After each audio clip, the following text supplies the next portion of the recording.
Hey boys and girls, today we're going to read What About Moose by Corey Rosen Schwartz and Rebecca J. Gomez and illustrated by Yamaguchi.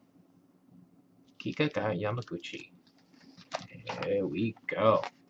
What about Moose? Alright. Fox met her friends with her toolbox in hand. Time to start building. Now here's what I planned.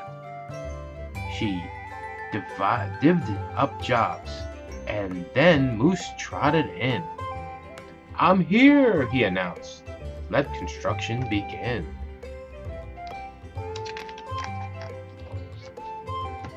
He put on a hard hat and said, "Let's get to it. I'll be the foreman. I know how to do it." "Now hold on," said Fox. "Let's work as a team. We need you to help with that big heavy beam."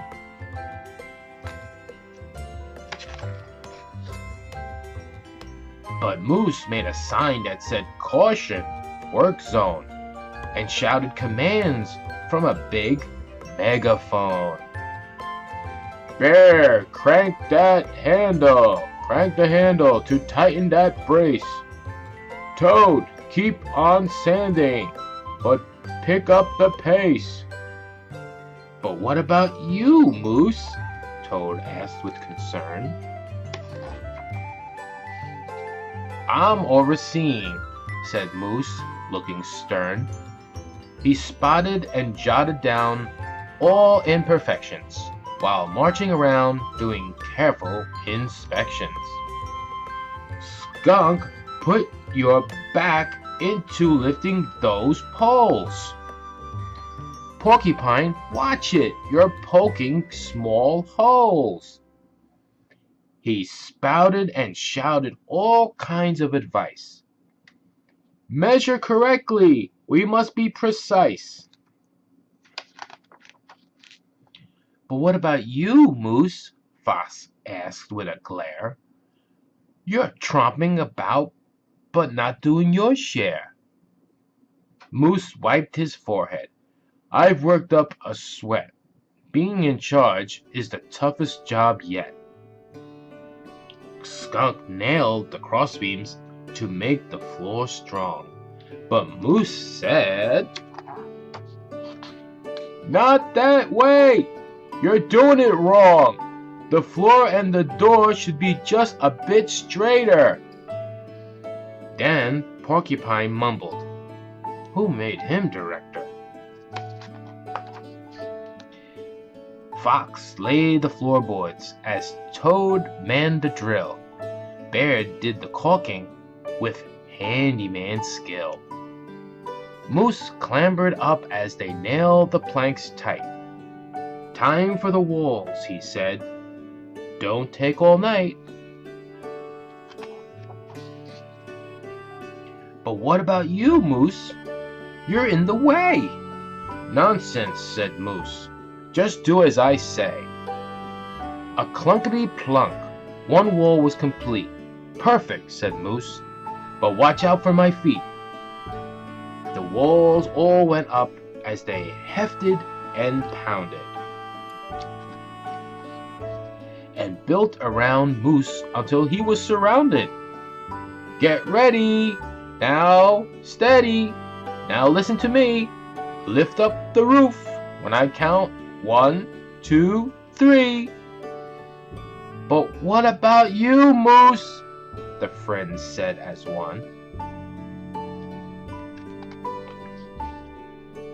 Moose said, "No questions. Our work's almost done. Don't worry, just hurry and set it on top." They put it in place with a loud banging. Plop.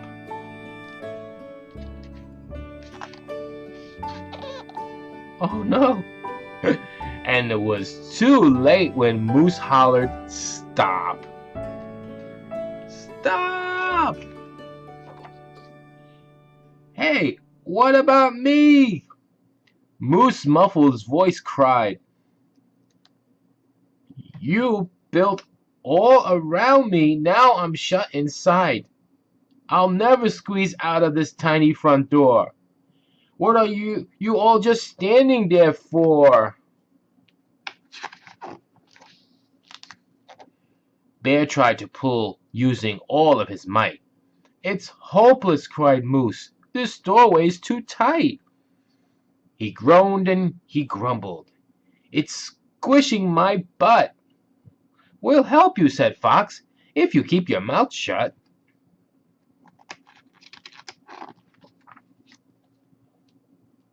So here's my idea, and they all huddled near, plotting and planning so Moose couldn't hear. With thumping and bumping, they worked around Moose, and soon they were ready to set their friend loose. A push and a smush, and he popped back inside. Oh, wow, a trap door. He zipped down the slide. Then Fox named a game that the friends could all play. And what about Moose? He played it their way. Follow the leader. The end.